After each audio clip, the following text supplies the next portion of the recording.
Hello दोस्तों, आपका स्वागत है आपके अपने चैनल कुमार वर्मा में ऑनलाइन क्लासेस में। आज के इस वीडियो में हम यूपी टीएसटी पीएचडी में पूछे गए प्रश्नों करने वाले हैं, जिसमें हमारा विषय है इकोनॉमिक्स, अर्थशास्त्र। तो वीडियो को स्टार्ट करने से पहले जिन दोस्तों ने चैनल सब्सक्राइब नहीं किया, प्लीज़ चैनल सब्सक्राइब कर लें और बेल आइकन का बटन दबाएं, जिससे आने वाले वीडियो की अपडेट मिलती रहे। और वीडियो को लास्ट तक जरूर देखें, जिससे आप क्वेश्चंस का एनालिसिस कर सकें और अपनी तैयारी को बेहतर बना सकें। तो पहला क्वेश्चन है, सीमांत उपयोगिता जो एक उपभोक्ता प्राप्त करता है या वस्तु से है। पहला ऑप्शन है उसकी कुल उपयोगिता में परिवर्तन जो एक वस्तु के उसके ढेर में एक इकाई के योग के परिणाम स्वरूप होता है। दूसरा ऑप्शन है एक विशेष वस्तु से प्राप्त उपयोगिता है, एक वस्तु के मूल्य में एक परिवर्तन के कारण प्राप्त उपयोगिता में परिवर्तन है। और चौथा ऑप्शन है जब वह एक वस्तु की अतिरिक्त इकाई खरीदता है तो उसकी कुल उपयोगिता में आया परिवर्तन। तो इसका सही आंसर होगा ऑप्शन नंबर डी। जब वह एक वस्तु की अतिरिक्त इकाइयाँ खरीदता है तो उसकी कुल उपयोगिता में आया परिवर्तन है। सेकंड क्वेश्चन, अधिकांश उपभोक्ताओं के लिए दूध और चाय स्थापन वस्तुएं हैं, इसलिए दूध के मूल्य में वृद्धि से हमें आशा करनी चाहिए कि यह होगा। ऑप्शन फर्स्ट, चाय के आपूर्ति वृत्त में दाहिनी ओर खिसकाव, चाय के आपूर्ति वृत्त में बाईं ओर खिसकाव, चाय के मूल्य में गिरावट या चाय के मांग वृत्त के ऊपरी ओर की खिसकाव। तो इसका सही आंसर होगा ऑप्शन नंबर डी, चाय के मांग वक्र के एक ऊपर की ओर खिसकाव। क्वेश्चन नंबर नेक्स्ट, एक उपभोक्ता की बजट रेखा का एक निरपेक्ष मानचित्र पर एक समांतर स्थिति से दाहिनी ओर जाना दर्शाता है कि पण्य का मूल्य गिरना है। एक पण्य के लिए उपभोक्ता की पसंद में परिवर्तन आया है, उपभोक्ता की आय में वृद्धि हुई है, कराधान दर में वृद्धि हुई है। तो इसका सही आंसर होगा ऑप्शन नंबर सी, उपभोक्ता की आय में वृद्धि हुई है। नेक्स्ट क्वेश्चन, गिफिन वस्तुओं के लिए आय प्रभाव है। क्वेश्चन है, गिफिन वस्तुओं के लिए आय प्रभाव है, शून्य होता है, ऋणात्मक होता है, धनात्मक होता है, कभी ऋणात्मक तो कभी धनात्मक। तो इसका सही आंसर होगा ऑप्शन नंबर बी, ऋणात्मक होता है। पाँचवा नंबर, गिफिन वस्तुएं क्या होती हैं? निम्न श्रेणी की वस्तुएं होती हैं, सामान्य वस्तुएं होती हैं, आवश्यक वस्तुएं होती हैं, निम्न श्रेणी की वस्तुओं की विशेष श्रेणी होती है। तो पाँचवें का सही आंसर हो जाएगा ऑप्शन नंबर डी, निम्न श्रेणी की वस्तुओं की विशेष श्रेणी है। छठा नंबर क्वेश्चन है, गिफिन वस्तुओं के लिए एंजल वक्र है, धनात्मक ढाल वाला होगा, उद्रक ढाल वाला होगा, क्षैतिज ढाल वाला होगा, ऋणात्मक ढाल वाला होगा। तो छठे का सही आंसर होगा ऑप्शन नंबर डी, ऋणात्मक ढाल वाला होगा। मोड़ पर सीमांत उपयोगिता है, आपको बताना है मोड़ पर सीमांत उपयोगिता है, बढ़ती हुई होती है, घटती हुई होती है, या अधिकतम होती है कि नकारात्मक होती है। तो इसका सही आंसर होगा अधिकतम होती है, ऑप्शन नंबर सेकंड आपका सही हो जाएगा। यदि वस्तु की आय मांग की लोच इकाई से अधिक हो तो वस्तु एक अनिवार्यता है, एक विलासिता है, एक निष्कृष्ट चीज है, इनमें से कोई नहीं। तो आपको बताना है यदि वस्तु की आय मांग की लोच इकाई से अधिक है तो वह वस्तु क्या होगी? तो एक विलासिता होगी वह वस्तु। 10वां नंबर क्वेश्चन, उपभोक्ता की बचत का सही सूत्र क्या है? आपको बताना है उपभोक्ता की बचत का सही सूत्र है कुल उपयोगिता माइनस कीमत इंटू खरीदी गई इकाइयों की संख्या। दूसरा ऑप्शन है कुल उपयोगिता माइनस सीमांत उपयोगिताओं का योगफल। तीसरा ऑप्शन सीमांत उपयोगिता का योगफल इंटू खरीदी गई इकाइयों की संख्या, इनमें से कोई नहीं। तो इसका सही आंसर होगा ऑप्शन नंबर सी, सीमांत उपयोगिताओं का योगफल कीमत इंटू खरीदी गई इकाइयों की संख्या। 11 नंबर क्वेश्चन, उपभोक्ता की बचत की अवधारणा किस पर आधारित होती है? ऑप्शन है उपयोगिता की हाशिए नियम पर, मुद्रा की स्थिर सीमांत उपयोगिता पर, ए बी दोनों पर, उपयुक्त में से कोई नहीं। तो इसका सही आंसर होगा ए बी दोनों। आवश्यक वस्तुओं के लिए उपभोक्ता बचत होती है, शून्य होती, अनंत होती, इकाई होती कि अनिश्चित होती है? तो 12वें का आपको सही आंसर बताना है कि शून्य होती है कि अनंत होती है, इकाई होती है कि अनिश्चित होती है आवश्यक वस्तुओं के लिए उपभोक्ता की बचत। तो इसका सही आंसर होगा ऑप्शन नंबर बी, अनंत होती है। किसी वस्तु की मांग व्यक्त करती है वस्तु की इच्छा पर, वस्तु की आवश्यकता पर, वस्तु उस वस्तु की मांग की मात्रा पर, या किसी निर्दिष्ट समय अवधि के दौरान निर्दिष्ट मूल्य पर वस्तु की मांगी गई मात्रा पर। तो इसका सही आंसर आपको बताना है क्या होगा? किसी वस्तु की मांग व्यक्त किस पे करती है इन चारों ऑप्शन में? तो इसका सही होगा आंसर ऑप्शन नंबर डी। यह मांग को निर्धारित करने वाला तत्व नहीं है, व्यक्ति की आय है, वस्तु की कीमत है, कि वस्तु की लागत है, कि संपत्ति है। तो इसका सही आंसर होगा ऑप्शन नंबर सी कि वस्तु की लागत ही मांग को निर्धारित करने वाला तत्व नहीं है। 15 नंबर क्वेश्चन, मांग की अवधारणा किसका महत्व है? स्थान का।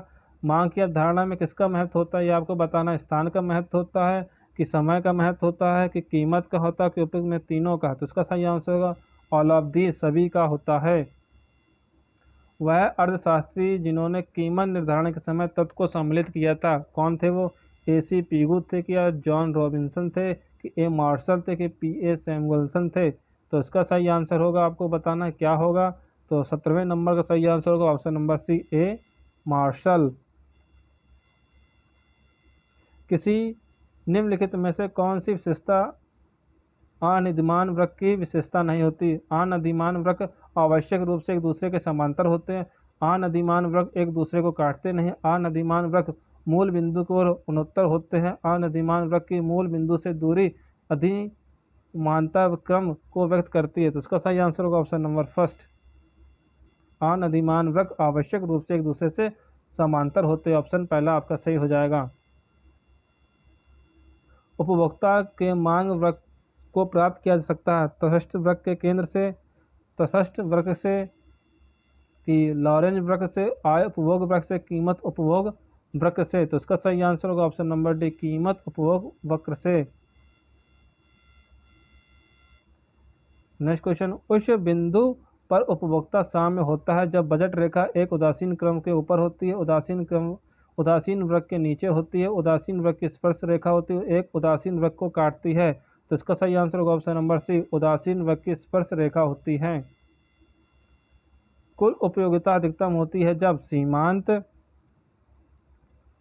शून्य होती है, सीमांत उपयोगिता अपने अधिकतम बिंदु पर होती है, सीमांत उपयोगिता औसत उपयोगिता के बराबर होती है कि औसत उपयोगिता अधिकतम होती है। तो इसका सही आंसर आपको बताना है क्या होगा कि कुल उपयोगिता अधिकतम किस पर होती है? सीमांत उपयोगिता शून्य पर होती है कि सीमांत उपयोगिता अपने अधिकतम बिंदु पर होती है कि सीमांत उपयोगिता औसत उपयोगिता के बराबर होती है कि औसत उपयोगिता अधिकतम होती है। तो इसका सही आंसर होगा ऑप्शन नंबर फर्स्ट के साथ जाएगा, सीमांत उपयोगिता शून्य होती है।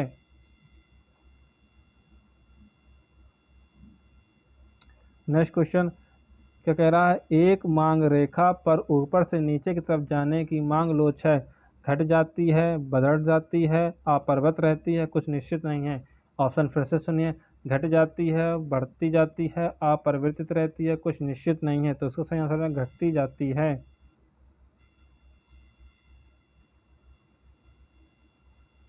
यदि एक व्यक्ति को अपनी सेवाओं के लिए मजदूरी दर में वृद्धि की प्रतिक्रिया में काम करते देखा जाता है तो उसका तात्पर्य है कि ऑप्शन फर्स्ट आपका ये रहा, इस व्यक्ति के लिए विश्राम एक सामान्य वस्तु है, इस व्यक्ति के लिए विश्राम एक घटिया वस्तु है, यह व्यक्ति अतर्कसंगत है, इस व्यक्ति के लिए विश्राम एक गिफिन वस्तु हो सकती है। तो उसका सही आंसर होगा option number second,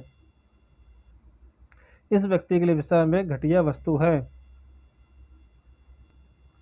next question,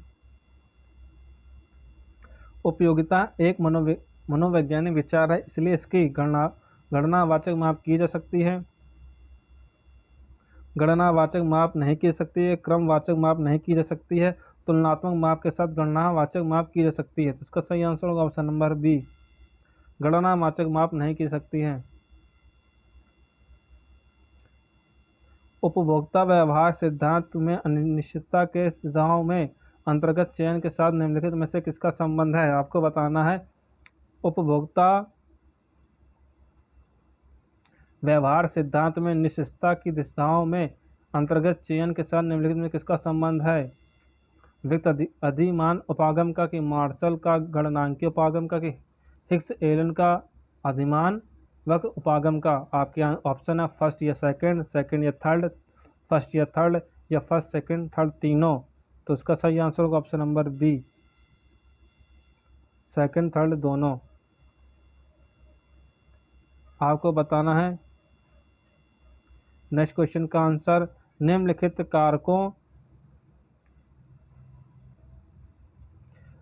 कारकों पर व्यक्त कीजिए है।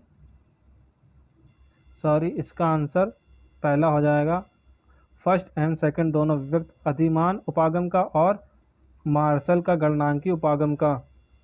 नेक्स्ट क्वेश्चन क्या है, निम्नलिखित कारकों पर विचार कीजिए। आय प्रवाह और प्रतिस्थापन प्रवाह मिलकर उपभोक्ता की वस्तु का अधिक मात्रा खरीदने के योग्यता और इच्छा में वृद्धि करते हैं, जिसकी कीमत में गिरावट आ गई है। वस्तु के उत्पादन में वृद्धि हुई है। ह्रास्यमान सिद्धांत उपयोगिता का नियम है। इन तीनों में आपको सही ऑप्शन बताना है। ऑप्शन फर्स्ट है सेकंड और तीसरा, फर्स्ट और तीसरा, फर्स्ट और सेकंड, फर्स्ट सेकंड और थर्ड। तो आपको सही ऑप्शन बताना है, तो इसके साथ सेकंड ऑप्शन हो जाएगा, फर्स्ट और थर्ड सही होगा।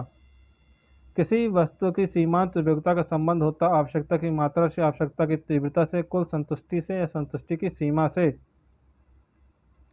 तो इसका आपको आंसर बताना है कि आवश्यकता किसी वस्तु की सीमांत उपयोगिता किसके संबंध रखती है, किस पे संबंध रखती है आपको बताना है। तो इसका सही आंसर होगा ऑप्शन नंबर सी, कुल संतुष्टि से। ये थे इकोनॉमिक्स के इम्पोर्टेंट क्वेश्चंस।